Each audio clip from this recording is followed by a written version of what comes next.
Shalom à tous, bienvenue sur la chaîne YouTube Lumière Divine. Si c'est pour vous la première fois, nous vous invitons à vous abonner. Vous êtes en train d'écouter le podcast Dans sa présence. Que Dieu vous bénisse. Le terme de l'exhortation, c'est venons et plaidons. Amen. Amen. Venons et plaidons. J'ai cherché un peu. Déjà, on va prendre le verset dans lequel est tiré ce terme. Venons et plaidons. C'est dans Ésaïe 1, verset 18. Ésaïe 1, verset 18. Je lis. Amen. Je lis. Venez et plaidons, dit l'Éternel.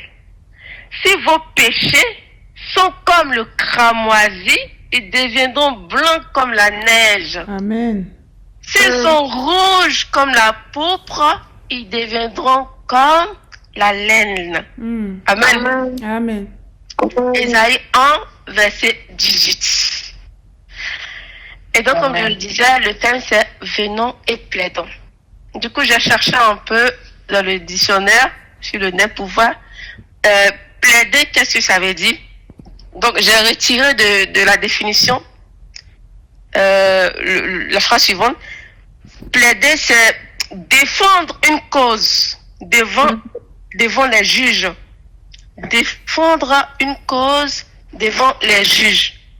On plaide pour une cause, on plaide pour quelqu'un, on plaide pour quelque chose, on plaide également pour soi. Amen. Donc, comme synonyme de plaider, on peut avoir défendre, intercéder, parler pour. Amen. Alléluia. Amen. Amen. Donc, dans ce contexte, on va parler du contexte dans lequel est tiré ce passage, Ésaïe 1, verset 18. Alléluia. Amen. Le peuple d'Israël s'était éloigné de Dieu. Il multipliait des pratiques qui ne glorifiaient pas le nom de Dieu. Et malgré ces pratiques, malgré les œuvres, le Seigneur leur permettait de venir à lui, de revenir à lui. Malgré cette situation grave, malgré l'état dans lequel ils étaient, Dieu ne fermait pas la porte. Il appelle son peuple à revenir à lui. C'est pour ça qu'il dit, venez et plaidons, dit l'Éternel. Si vos péchés sont comme le cramoisi, ils deviendront blancs comme la neige. S'ils sont rouges comme la pourpre, ils deviendront blancs comme la neige. Ce verset nous montre la miséricorde de Dieu. Amen. Alléluia. Il dit, même si nos fautes sont lourdes, même si nos fautes sont profondes, il peut les effacer. Amen. Son amour est si grand pour nous. Son amour est si grand, sa miséricorde est si profonde. Alléluia. Donc, dans un premier, on va dire au sens littéraire de ce passage, on voit l'amour de Dieu. On voit son amour pour nous. Le fait de pardonner son peuple, malgré les œuvres qu'il faisait, qui ne le glorifiaient pas. Alléluia. Amen. Amen. Aussi, dans ce verset, on peut comprendre aussi une autre chose. En fait, un verset peut avoir plusieurs sens, vous voyez. Une interprétation d'un verset aujourd'hui peut avoir une autre interprétation. Mais tout ça, c'est l'Esprit de Dieu qui nous donne de comprendre ces choses. Amen. Amen. Donc, quand je lis d'abord ce verset, je comprends l'amour de Dieu. Mais quand je rentre encore en profondeur au-delà de ce verset, je vois encore que Dieu nous montre que ce qui est impossible devient possible. Alléluia. Amen. Parce qu'il parle de choses, de l'écarlate. L'écarlate, c'est en rouge, c'est une couleur rouge profonde, c'est comme le sang. C'est une tâche qui ne s'efface pas. Mais il dit, il peut rendre cela plus blanc que la neige. C'est quelque chose qui est impossible, mais lui montre que il peut rendre cela possible. Alléluia. Amen. Amen. Et Amen. Luc, dans Luc, le verset 37 dit, car rien n'est impossible à Dieu. Amen. Amen. J'espère que ça ne crache pas, que vous Amen. comprenez. Ça va? Non, ça va, on t'entend bien. Ok. Donc vous m'arrêtez si vous ne comprenez pas. Donc Luc, le verset 37 dit, car rien n'est impossible à Dieu. Aussi, Luc 18, verset dit, Jésus répondit, ce qui est impossible aux hommes est possible à Dieu. Alléluia. Amen. Amen. Tout est possible à Dieu. Donc ce verset nous montre de Dieu qui dépasse l'entendement humain. Amen. Ce verset nous montre l'amour, comme je viens de dire, l'amour de Dieu qui dépasse l'entendement humain. Et Dieu, il va rendre le péché qui est plus rouge. Il va rendre c'est comme les canards plus blancs que la neige. Seul Dieu peut le faire. Car c'est impossible à l'homme de pouvoir faire cela. Les canards, c'est une tâche, les canards, c'est une tâche qui ne s'efface pas. Qui est impossible de s'effacer. Mais Dieu le rend plus blanc que la neige. Excusez-moi. Plus blanc que la neige. Alléluia. Amen. Amen. Et donc, quand on prend encore ce verset, on peut comprendre ainsi, dans une autre interprétation, c'est comme si Dieu disait, viens exposer ton cas. Apporte-moi ta situation impossible et tu verras ce que je ferai. Amen. Amen. Yes. Amen. Yes. Viens exposer ton cas. Apporte-moi ta situation impossible et tu verras ce que je ferai. Amen. Il dit, venons. Amen. Merci Seigneur. Amen. Venez et devons parler pour notre cause. Alléluia. Amen. Et nous verrons ce qu'il fera. Amen. Vous savez, nous, dans un monde rempli de défis, maladies, des guerres, pauvreté, déception, toutes ces choses vraiment pour détruire notre joie. Toutes ces choses, ces déceptions, ces choses, ces manquements qui viennent détruire notre joie. Vous savez, mais le Seigneur veut que nous soyons dans la joie. Amen. Il veut que Amen. nous soyons dans la joie. Mm. Je ne sais pas quel est le verset, mais je sais qu'il y a un verset qui dit c'est comme si c'était notre devise. Être dans la joie. Alléluia. Amen. Amen. Donc, le Seigneur est prêt à changer notre situation. Mais il nous faut plaider. C'est là le bas blesse. Alléluia. Amen. Donc, comme je disais, avec Dieu, l'impossible devient possible. Amen. Ce qui est rouge comme le sang peut devenir blanc comme la neige. Ce qui Amen. est perdu peut être restauré. Alléluia. Amen. Amen. Amen. Brisé. Ce qui paraît brisé peut être rebâti. Amen. Donc venez et plaidons. Quand on prend l'exemple d'un avocat, alléluia, Amen. un avocat, il ne plaide pas avec des émotions, mais il plaide avec la loi. Alléluia. Amen. Il plaide avec la loi parce qu'il connaît le droit. Yes. Donc quand il plaidarise avec la loi. Donc nous aussi, enfants de Dieu, nous avons la loi, c'est la parole La de parole, Dieu. alléluia. Plaidons et plaidons. Amen. Alléluia. Plaidons Amen. parce que nous connaissons les promesses de Dieu. Amen. Alléluia. Ésaïe 43, le verset 26 déclare, réveille ma mémoire, plaidons ensemble. Parle-moi pour te justifier. C'est Ésaïe 43, verset 26. Ésaïe 43, verset 26 dit, réveille ma mémoire, plaidons ensemble. Parle-moi toi-même pour te justifier. Mais qu'est-ce que nous pouvons prendre pour nous justifier?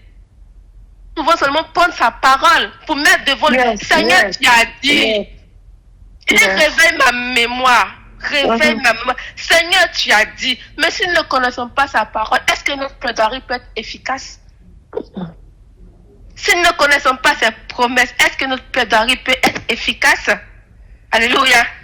Amen. Pour que notre plaidoirie soit efficace, nous devons connaître sa parole.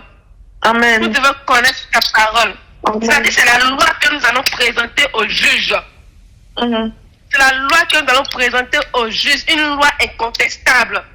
Seigneur, tu as dit dans ta parole. Seigneur, tu as dit dans ta parole. Je plaide pour mon cas. Seigneur, agis. Et plaider, c'est pas mon pour. Plaider, c'est pas seulement pour nous. Plaider, c'est intercéder, comme j'ai donné dans la définition au départ. C'est parler pour. On peut plaider pour soi, on peut plaider pour les autres, on peut intercéder pour les autres. C'est pour cela que on n'a pas droit de dire que on peut pas faire 30 minutes dans la prière, on peut pas faire 20 minutes dans la prière. Parce que quand notre prière est seulement centrée sur nous, on n'aura rien à dire de plus. Mais quand notre prière aussi est centrée sur les autres, franchement, nous aurons de quoi dire. Parce que nous pouvons plaider pour des cas impossibles. Plaider pour notre frère qui ne connaît pas le Seigneur Jésus. Alléluia. Plaider pour notre pays. Plaider pour notre pays, la ville où on est. Plaider pour certainement tu as vu quelqu'un qui est malade, tu ne le connais pas, tu plaides pour ceux qui sont actuellement emprisonnés pour la parole, pour la cause du Seigneur, qui sont en train d'être persécutés dans le monde entier. Il y a tellement de sujets que nous puissions plaider devant Dieu. Pas seulement nous morfons sur notre cas, mais nous sommes des intercesseurs. Venez et plaidons. Alléluia. Amen. Et dans la Bible, nous voyons le peuple d'Israël. Le peuple d'Israël, le Dieu voulait détruire le peuple. Il voulait détruire le peuple. Parce que le peuple s'était rébellé contre Dieu.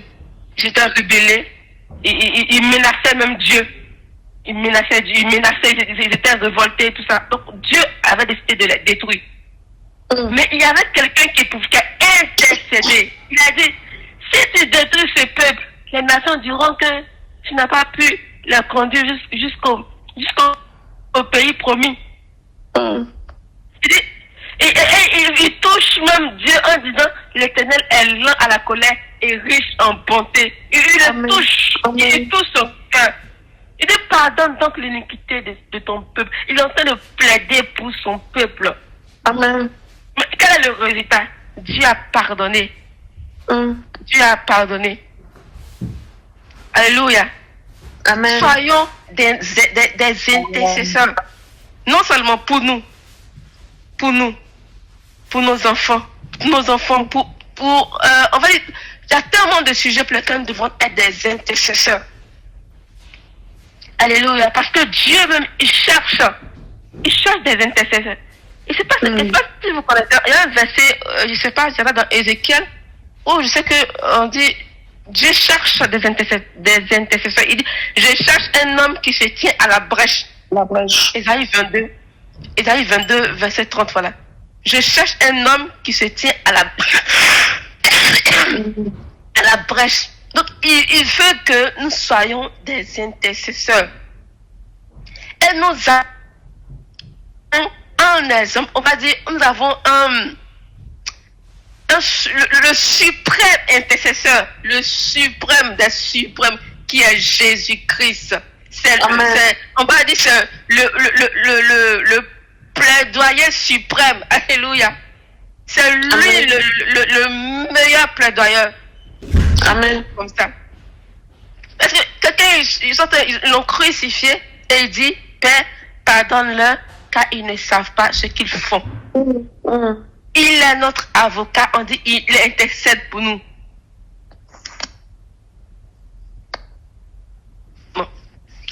Il est le suprême, c'est lui le maître. Mais nous sommes, n'est-ce pas, il est notre modèle, alléluia. Il est notre modèle, c'est lui le divin modèle. Donc il nous appelle aussi à intercéder.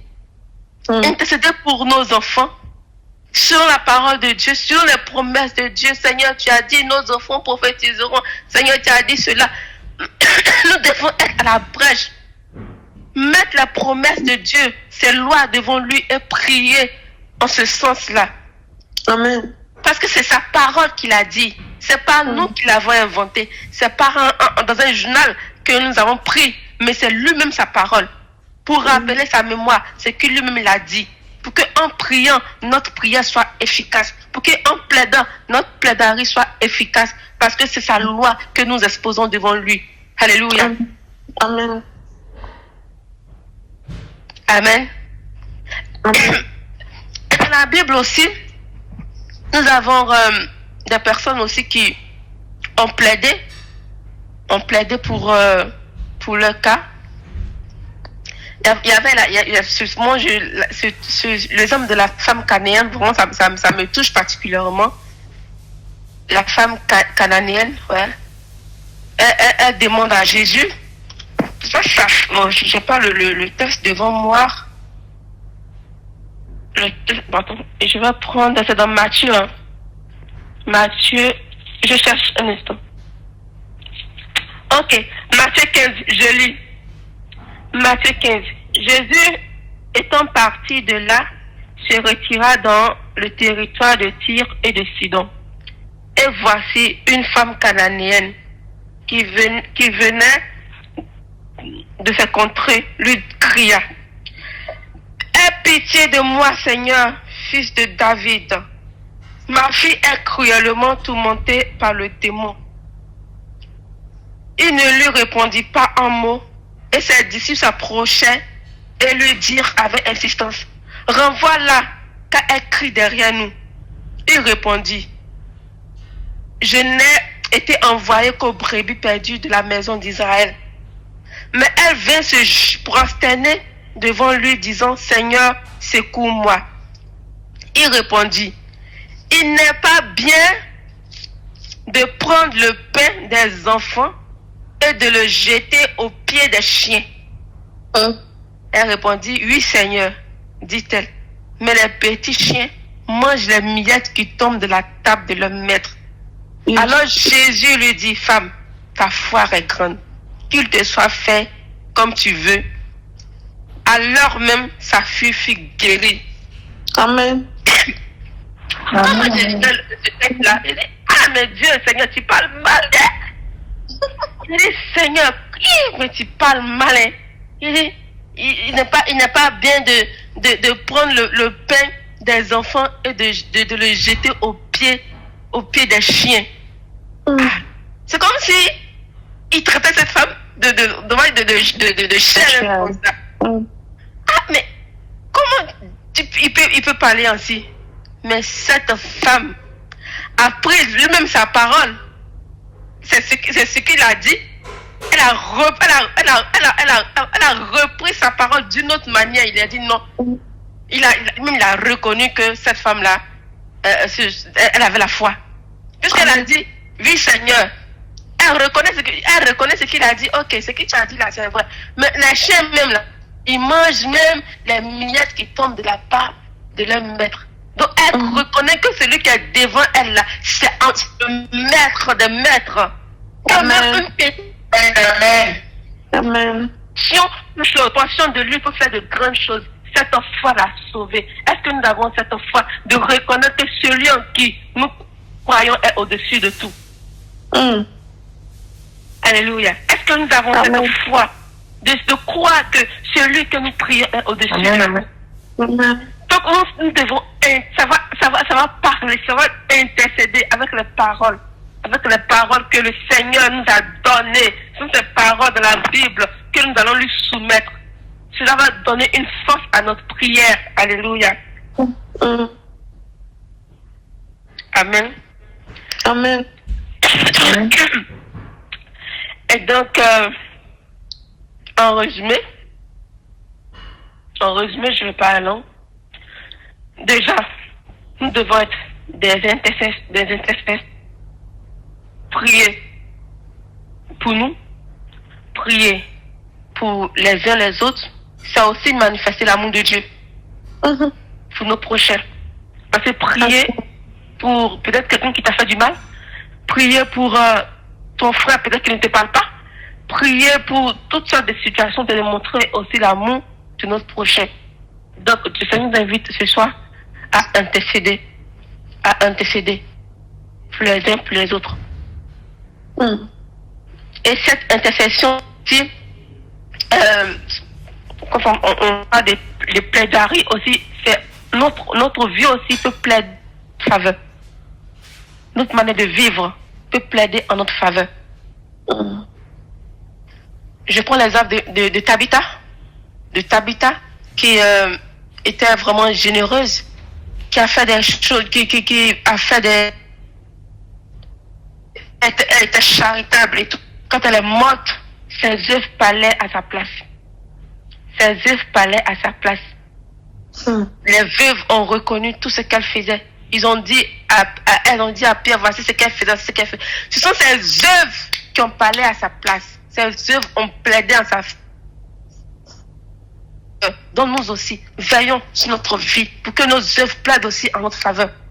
Si nous vivons comme nous voulons, si nous vivons loin du Seigneur, si nous vivons de manière à régner notre foi, nos œuvres même ne peuvent pas plaider devant Dieu. Qui plaidera pour nous? Alléluia. Donc, veillons sur notre vie. Plaidons ensemble. Intercédons. Alléluia. Dieu est au-dessus de tout. Le Seigneur qui rend les choses impossibles possibles, il agira en notre faveur. Car rien n'est impossible. Continuons. Même si on voit pas souvent le résultat de notre intercession, de notre plaidoirie, mais continuons. Je prends l'exemple de la femme veuve qui demandait au juge de rendre justice de sa partie adverse. Elle était tout le temps là en train de l'importuner. Tout le temps en train d'importuner le juge unique. C'est un juge qui a méchant. Mais elle est tout le temps présente en train de l'importuner, en train de plaider pour son cas. Elle plaide. Jusqu'à il a fini par dire, même si je ne connais pas Dieu, même si ceci, mais de toute façon, elle me fatigue là. Attends, je vais me libérer, je vais l'écouter et puis c'est fini. Et ça veut dire, même ce juge qui est mauvais là, finalement, il a écouté la prière. Elle lui-même qui est le bon Dieu, notre Père, ne fera pas de grandes choses pour nous. Amen. Ne te lasse pas d'intercéder pour ton enfant qui ne connaît pas le Seigneur, qui vit comme il veut. Ne te lasse pas de prier. J'ai même le témoignage d'un homme de Dieu il rentre ce témoignage à l'église. Il a dit que lui, il était un grand voleur, un bandit de ce bandit. Il a fait des choses que maintenant, quand il pense, il ne fait que pleurer parce que ces choses, il ne peut pas dire tellement il a fait des choses, il a fait de mauvaises choses. Il ne pouvait pas savoir qu'un jour, il allait devenir homme de Dieu. Mais il disait qu'il était jeune, une fois il passait devant la chambre de sa mère, il a vu sa mère agenouillée en train de prier pour lui. Sa mère était à genoux en train de prier pour son fils, il a vu. Mais bon, ça n'a pas interpellé, lui il a continué dans ce qu'il faisait, dans le grand banditisme. Mais un jour, il était en face à une situation vraiment très complexe, il était poursuivi, c'était vraiment très grave. Et il s'est rappelé qu'il a un Dieu, il s'est rappelé qu'il y a un Dieu et sa mère priait. Et quand il a prié ce Dieu-là, il a été sauvé. Depuis ce jour, c'est de notre Seigneur, il est devenu homme de Dieu. Amen. Alléluia. Ne te lasse pas d'intercéder pour une personne que tu veux voir le Seigneur agir. Ne te lasse pas, même pour tes besoins, même tout continue de prier, intercédant. Nos prières vont briser les chaînes. Nos prières vont détruire les chefs du diable. Nos prières vont repousser les assauts de l'ennemi. Nos prières vont bousculer le spirituel. Même si nous ne voyons pas, Seigneur entend nos prières. Le Seigneur entend parce que c'est lui qui nous appelle à intercéder. C'est lui qui nous appelle à prier. C'est lui qui nous appelle à plaider. Venez et aidons. Donc, nous avons l'âme de notre main pour toucher le cœur de Dieu. C'est-à-dire, mettre devant lui sa parole. Mais pour cela, il faudrait que nous ayons sa parole dans notre bouche. C'est pour cela que nous devons la manger, comme dans le livre d'Apocalypse, où Jean a mangé la parole de Dieu. Il a mangé la vallée. C'était comme du miel. Donc, nous devons manger la parole de Dieu, manger la parole de Dieu, manger la parole de Dieu. Le pain quotidien. Alléluia. Amen. Amen, amen. Seigneur, nous te bénissons pour ta parole. Nous te disons merci, Seigneur Jésus-Christ, que ton nom soit béni. Merci, Seigneur Jésus-Christ, de faire de nous, Père, des intercesseurs, Seigneur, de faire de nous des personnes, Seigneur Jésus-Christ, qui se mettent à la prêche pour intercéder, non seulement pour nous-mêmes, mais pour nos entourages, pour changer des situations, pour changer, Seigneur, des choses, parce que nous savons que toute chose est possible à toi, parce que tu peux changer, Seigneur, Père, ce qui est impossible aux hommes, Seigneur, est possible à toi. Que ton nom soit béni, Seigneur Jésus-Christ, ce que tu mets, ces paroles dans notre cœur, pour que ce que tu mets en sort sur nos cœurs, et que nous oublions point, Seigneur Jésus-Christ, que tu es le Dieu au-dessus de tout, qui peut changer toute situation. Merci, Seigneur Jésus-Christ, de nous apprendre à plaider, de nous apprendre, Seigneur Jésus-Christ, à apporter nos sujets de prière, Seigneur Père, selon tes promesses, selon ta parole, parce que nous savons que tu vas agir. Que ton nom soit béni. Amen. Amen. Amen. Amen. Gloire à Jésus. Gloire à Jésus. Amen. Vous venez d'écouter le podcast Dans sa présence. Nous espérons que vous avez été bénis. Nous vous invitons à partager ce podcast afin que plusieurs puissent être bénis comme vous l'avez aussi été. Shalom.